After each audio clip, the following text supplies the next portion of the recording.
This is Damn Fool from Damn Fool Chronicles, man. I want to start this video off by saying everything I say on this video is completely false. Damn Fool is a fictional character who calls himself Damn Fool because he feel like his life has been cursed. So now that we got that out the way, let's play this, man. Now, basically what I've been trying to tell you is Damn Fool is the biggest secret one of the biggest secrets in Hollywood. It's the biggest secret to me. You know what I'm saying? Because I can't believe this shit happening. And why is it happening to me? I have absolutely no idea. But I'm just gonna leave some clues. You know what I'm saying? Based on this little interview right here, man. You know, you can listen to it and listen to the fella title of his book. Listen to some of the reference points of the, what he may consider was his inspiration and what kind of irks him about the society. Mind you, it's all about somebody in the shadows that they won't even speak about, that's still living. And if you heard the last video, sucking the sap from the tree, which is symbolic of sucking the blood out of a human. So, let's go, What's man. up, OG? Man, I'm glad to be back. Thank you. Do I have to call you doctor, man? I hate being called doctor. You hate being called doctor? You ain't never seen me. I don't tell people to call me doctor. I don't write it nowhere. People write it for me, but I don't do it. But do you ever get insulted when certain people don't call you doctor? Never. Only time I don't like it, honestly, if I'm in a room full of people and they call everybody but doctor but me. What kind of people? Usually, but only white people do that. White people do it to my exclusion. They be like, Dr. Smith, Dr. Jones, Mark, or Mr. Hill. Mr. I'm Hill. like, damn, I went to the same school they went to. But, other than that, I don't. Yo, congratulations on this book, man. Nobody. Oh, thank you, Casualties of America's War on the Vulnerable, from Ferguson to Flint and beyond. That's a very heady title. Yeah, it's a long-ass title, too. I told my people, make it shorter. They ain't hear me, though. But I like Nobody. so do I. Yeah. So can we call it Nobody? You can call it Nobody. That's what I call it. I just read the book, man. I read it from cover to cover. Thank you. I mean, that's what we do here.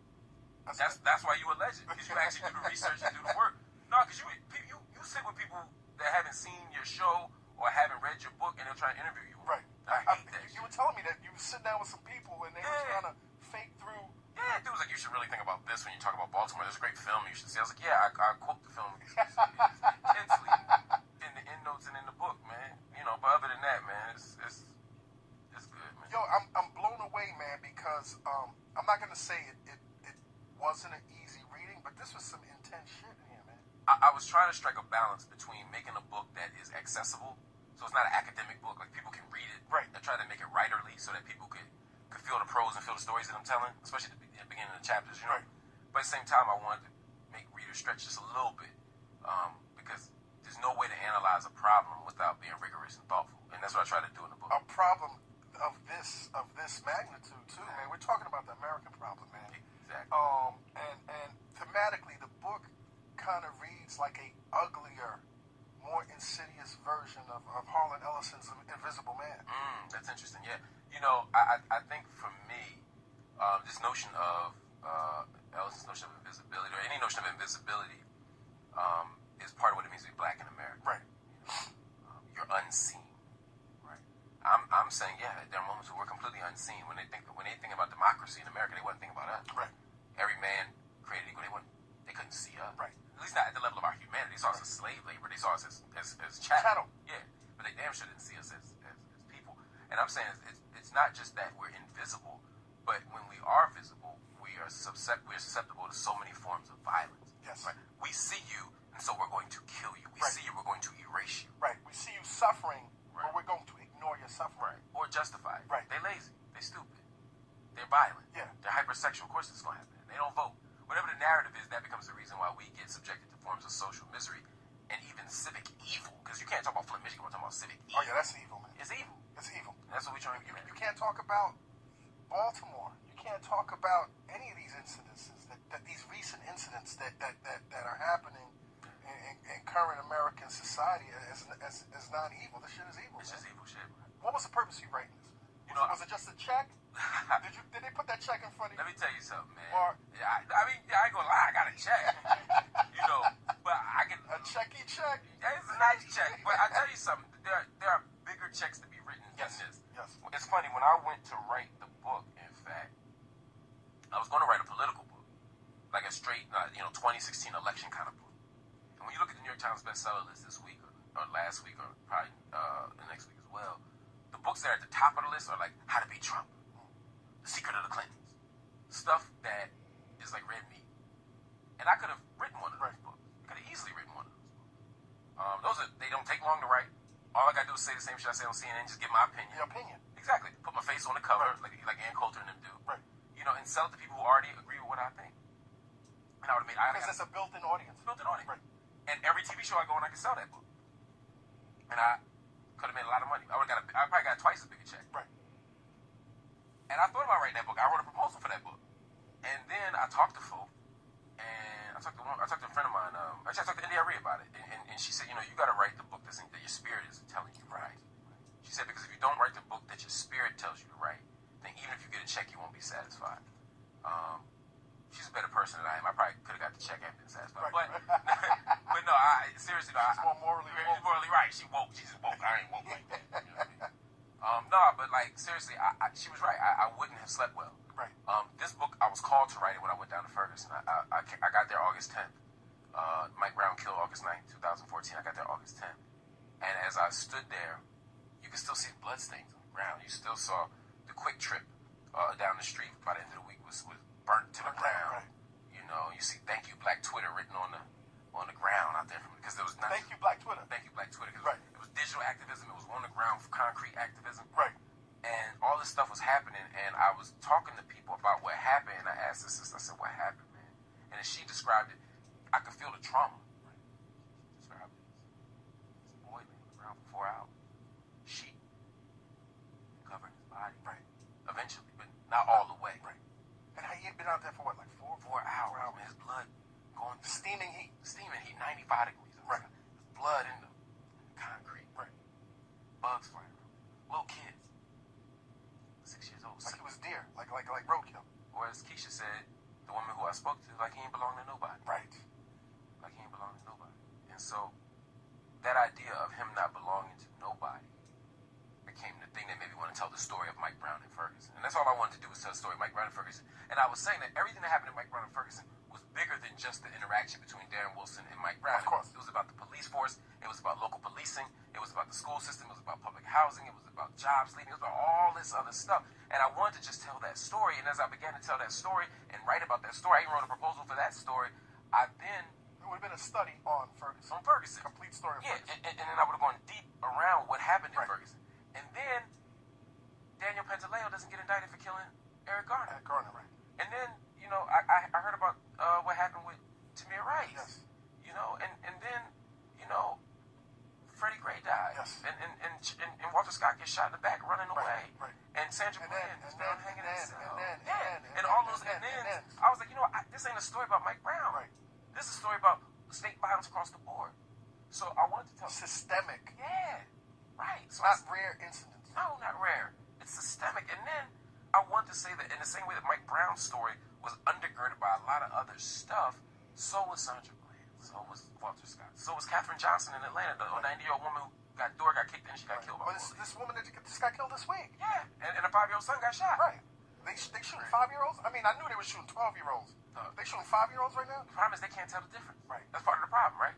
Stanford study shows, Philip T. McGough did a study showed black kids are seen as older and more guilty than their white counterparts. Yes. So when they see Tamir Rice, they really do think he's 20. They really do think he's 21. So that 5-year-old must look 15? I guess. God damn. Old enough. Yeah. Right? So, at that point... Is he all right? Have you heard anything recently? He's, as I was saying, he's in critical condition. Right, critical, damn. Yeah. And so, after all of that, I said, man, I have to tell this story. It's a deeper story. It's going to take more work. It's going to take a lot more research. But this story will help us understand the moment we're in and prepare us, I think, to analyze but also act. And that's what I wanted to do. Yo, listen, man, the thing that the items that you research, your pages of reference is a book in and of itself, man. How long does this book take you to write, man? Bro, from August 9th, August 10th, 2014, I started scribbling stuff out, but I probably went hard toward the end. Probably about a year. Yeah, okay. Probably it wasn't super. Once I lock in, I'm good. But it took me a long time to do. I promise I read everything. I read 4 or 5 books a week anyway. So suddenly I took like 6 months where all I read was on every chapter. You could see I was reading about everything. I read the history of public housing, the history of Emerson, the history of St. Louis. Then I go to the next chapter and study everything I could about. I felt like a constitutional lawyer by the end of chapter 3. Does a book like this weigh on you though, emotionally, spiritually? Yeah. Because this shit is fucking depressing. Man, it's so heavy. And the subject matter, and we'll get into it. But so, what do you do to counter the heaviness, man? Find some joy, man. You know, while I was writing this book, I also found time to travel. I found time to play basketball. I found time to breathe. I found time to laugh. I found time to drink. Yes. You know, it's funny when I mention to all my women friends that you're gonna be on the show, they all unanimously say, "Oh, that's Bay." So I mean, before we get it right, I got a text this morning and said, "When are you guys gonna?" I was like, "Stop." So my question, because they've been asking me, like, what type of women do you like, man? Like, did you get into that to like lighten your mood also? I don't know if I was lay down some foundation for I the didn't next get into women to lighten generation. my mood, but I did date. I think I had a girlfriend last time I was here. Okay. And So you couldn't speak as freely. well, no, I just wasn't doing nothing. I actually am pretty good about that. I'm very good about that. I'm not a cheater. But once we broke up, I dated a little bit, yeah, and I dated all kinds of women, man. Hotep women? Nah, man. You don't fuck with them hoteps? You're breaking a lot of hearts right now. No. See, for me, hotep means something different than it might mean for you. Okay. I date. What does it mean to you? To me, hotep is this pejorative term for people who have a very narrow idea of what it means to be conscious, and they tend to also be homophobic and sexist. Okay. They tend to be I see. breed a very narrow body of work. Right. And I don't like the term hotep. I think the term hotep is offensive Right. to our African tradition. Yeah, that's true. Well, it is an actual term that we've kind of used loosely to define a certain type of people. Because of what you see, though. It's not necessarily. Because those people walk up to you and say hotep, brother, and that's the only word of African language they might Ashe. know, right? But the problem is hotep is out of our tradition. Yes. And I don't want to take an African term and and make it negative. We have enough African terms that have been turned negative. Yes. And I don't We have want enough. and I don't want to mock the African-centered traditions. Right. I don't want to mock the John Henry Clark tradition because it's beautiful. Yes. I don't want to mock the Arturo Schomburg or Dr. Ben or Dr. Ben. you know what I'm saying? I don't want to mock those traditions. Marimba Ani or Molefi Asante. I don't want to mock those people because there are other traditions that make a mockery of it. Right. But to your point about the sisters, no, I mean, I prefer to date sisters with natural hair. I prefer to date sisters that have knowledge of self and that are conscious. But conscious can look a lot of different ways. Right. And as I get older, I understand that.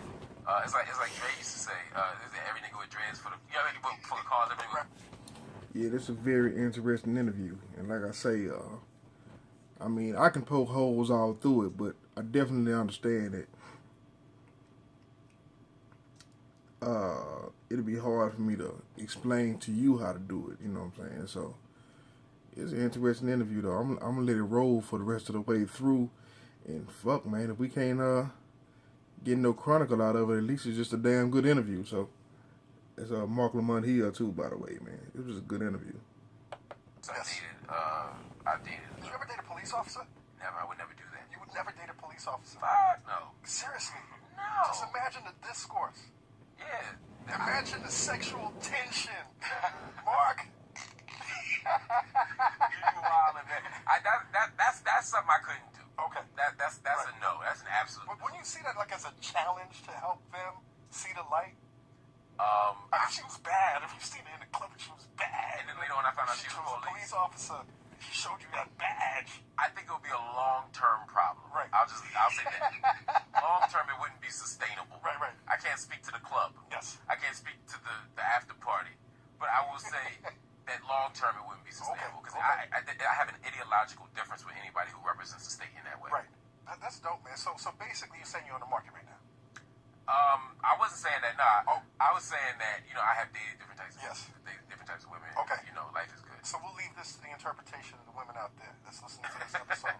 I don't think it's that many women are interested in whether I'm single or not. Hey, I think stop. I think the women shit in this book nobody. Stop. Casualties of America's war. Stop. Pop your collar. Pop your collar, doctor.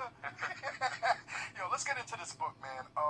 In the very beginning of the book, man, you go into the origins of the black migration into Ferguson, Missouri, and it's very detailed and it's very historical. Why is that important? Yeah, and that's probably the density. I mean, that's a hell of an introduction to the book. Yeah, and I worried this might scare some people away, but I mean, that's when I said, "Oh shit, this is a fucking book." Right? Yeah, no, I tried to get busy in that chapter, but I got busy. I think it's important to understand it because Ferguson doesn't just happen. Mike Brown doesn't just happen. Before Ferguson itself is a product of housing patterns and migration patterns. Remember, we started in the South and we moved to places like Post slavery, Jim Crow, and everything. Yeah, you have this great migration. We started moving north, and white folks started moving out. Right. You know what I mean? Black folk moved great migration. Then you had we call white flight. White folk leave these urban centers and go to the suburbs, and we incentivized white people to go to the suburbs. They created tax relief. They moved the factories out there. They did all kinds of stuff. And it becomes a very interesting and complicated thing. And for people of Ferguson and the black folk who were pushed out of St. Louis and pushed out to other places, one of the places they went was Ferguson. That's also important because we often talk about the suburbs as if they're always good things to be. But not all suburbs are nice. Right. And there's a suburbanization of poverty. So a lot of times you'll see impoverished areas being suburban areas. So there's that. In the book, I talk not just about how people moved to Ferguson, how people moved to the St. Louis area, but I talk about how the jobs were there because of the factory. And this is how America used to work. There was a big factory, Emerson Electric. They were making war materials and stuff like that. Then they started making HVAC stuff. Yeah, and they expanded. But then eventually, like a lot of corporations, including Donald Trump's, they decided we're going to go outsource labor. We're going to go out of the country. So now if you got a town that's built around this factory and then the factory leaves, people ain't got no jobs. Right. You know what I mean? Then you had the public housing problem, right? The crisis of Pruitt-Igoe, and you had all this other stuff happening where basically, long story short, it was a failed experiment. And so, it was seen as like this utopian project. Yeah. When you mentioned something about the elevators going to skip-stop elevators, right. going to these idyllic floors, which is crazy. And it just didn't work out. Right. And before you knew, and it was supposed to be create diversity, but it created really de facto segregation. Again, Pruitt was one for one, Igoe's for the other. And what you end up with is a worse problem than you started with. And so by the time you get to a Mike Brown 30 years later, 40 years later, 50 years later, you have a town that has been isolated. The resources have been depleted. Public housing has been broken. The Normandy School District is one of the worst in the country. And he's stuck there. So by the time Mike Brown is about to go to college or whatever he's about to do, he just graduated from Normandy High School, he's sitting there, he's already been rendered nobody. Right. By the state, by the school district, by the medical staff, by everybody. So Darren Wilson's bullet was the last piece of a long process. And it's interesting because you even write that even if that incident never took place, even if Mike Brown never met Darren Wilson, even if Mike Brown was not murdered in cold blood by Darren Wilson, it's most likely that he would have had some type of encounter with the criminal justice system sometime in the near future of his life. That sentence broke my heart to write, and I really struggled with it. I wrote it and rewrote it, and I was like, is this true? And I was like, there's no way it's not. And basically, statistically, it just is, right? That Mike Brown, Freddie Gray, Trayvon Martin, even if they hadn't been killed, they likely would have ended up in jail at some point, or under criminal supervision at some point, or in police custody at some point. And it's not because they're criminals or prone to criminality, or because they're bad people, or because they're evil people. It's because that's where we end up, based on a system that is designed to produce that outcome. And the system feeds on these nobodies. The system feeds. It has to feed. It has to feed on somebody. That's it. And who's it going to feed on? The vulnerable. Yo, this statistic that you threw out fucked me up, man. You said it's crazy that out of 20,000 residents in Ferguson, 16,000 at the time of your writing had some form of outstanding arrest warrant. 16,000 out of 20, like that. That means like 4,000 people have don't have that issue. It would have been like just you. You'd have been good. Yeah. The rest of us, I could have been good too. I've owed some tickets. No, so yeah, exactly. And that's how it works. It's a business. Right. They have turned criminalization into a business. Right. And the market, again, this speaks to a bigger problem of the market. Everything has been placed on the market. Everything has been assigned a value. The public good has been subordinate to.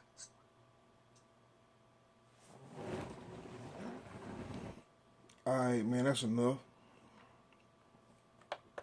I didn't quite make the point I tried to make, you know what I'm saying? But shit, if you can get it, that's all good, man. I'm glad you got it. You know what I'm saying? But we're ending motherfucker right there.